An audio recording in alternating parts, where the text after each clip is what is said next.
सन 2002 से आपकी सेवा में श्री हनुमंत छाया ज्वेलर्स कुशल कारीगरी एवं शुद्धता की गारंटी के साथ।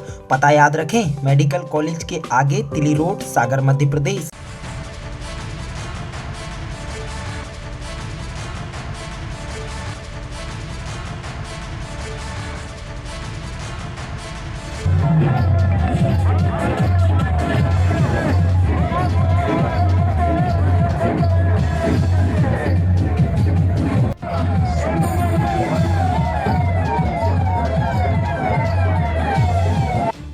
इन दिनों कोरोना के बाद बाढ़ से मध्य प्रदेश की जनता में हाहाकार के बाद केंद्रीय मंत्री जन आशीर्वाद यात्रा निकाल रहे हैं। पहले केंद्रीय मंत्री ज्योतिरादित्य सिंधिया तो अब सामाजिक न्याय और अधिकारिता मंत्री वीरेंद्र खटीक यात्रा पर निकले हैं।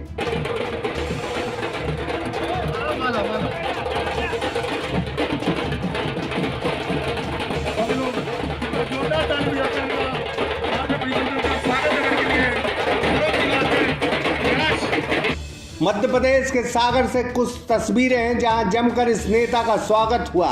वजह साफ है, पिछले कार्यकाल में मंत्री जी को उतना तवज्जो नहीं मिला, लेकिन जैसे ही प्रहलाद पटेल केंद्रीय मंत्री बने, अपने आप बुंदेलखंड में वीरेंद्र खटीक जी का कद बढ़ गया। चारों ओर उनके स्वागत की खबरें हैं।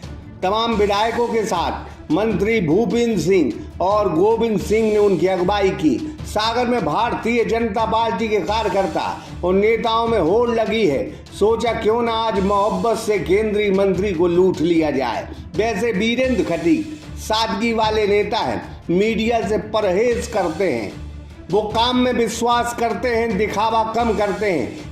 लेकिन आज सारे बंधन तोड़कर वो सागर के हो गए। यहाँ के नेताओं के पास कोई केंद्रीय मंत्री आका नहीं है। कुछ नेता उनके साथ होकर अपना कद बढ़ाना चाहते हैं। केंद्रीय मंत्री प्रहलाद पटेल 2 जिलों सागर और दमोह के बीच सांसद हैं, लेकिन उन्हें दमोह वाला भाग ज्यादा अच्छा लगता है। सागर वाले भाग को उन्होंने देखना ही छोड़ दिया। इस वजह से सागर वाला भाग अब केंद्रीय मंत्री वीरेंद्र खटीक के जिम्मे है। राजनीति का असूल है, जो यहाँ का है वह यहाँ के लोगों को अच्छे से जानेगा। जो बाहर के हैं वो जबरन के सियासी संबंध यहाँ स्थापित करेंगे। केंद्रीय मंत्री ने पत्रकारों से बातचीत करते हुए क्या कहा, साथ ही कांग्रेस पर उन्होंने जबरदस्त आरोप लगाए, जरा आप ही सुन लें। कि जन आशीर्वाद यात्रा के माध्यम से मंत्री अपने अपने राज्यों में जाएंगे, जनता के बीच में जाकर उनका आशीर्वाद लेंगे। आज हम इस जन आशीर्वाद यात्रा के माध्यम से जहां एक और जनता जनार्दन का धन्यवाद आभार करने आए हैं, वहीं ये भी बताने आए हैं कि विपक्ष ने अपनी जिम्मेवारियों को पूरा नहीं किया। एक तो उन्होंने कोई काम किया नहीं, दूसरा सत्ता पक्ष को काम करने भी नहीं दिया। इस जन आशीर्वाद यात्रा के माध्यम से जहां विपक्ष की इस गैर जिम्मेवाराना व्यवहार के बारे में जनता को बताने के लिए, वहीं आदरणीय प्रधानमंत्री नरेंद्र मोदी जी के द्वारा 2047 यानी आज़ादी की जब हम 100वीं वर्षगांठ मनाएंगे, वो 100वीं वर्षगांठ में जो आदरणीय प्रधानमंत्री गति शक्ति योजना बनाई जा रही है, उस गति शक्ति योजना के माध्यम से 100 लाख करोड़ का बजट का प्रावधान किया जा रहा है, जिसमें सड़कें, रेलवे, औद्योगिकरण, हर क्षेत्र में जो है ना विकास की जो है ना नए आयाम गठित होंगे। और जब देश आज़ादी की 100वीं वर्षगांठ मनाएगा 2047 में, इस समय जो संकल्प लिए जा रहे हैं वो संकल्प पूरी होकर सिद्धि की ओर पहुंचेंगे।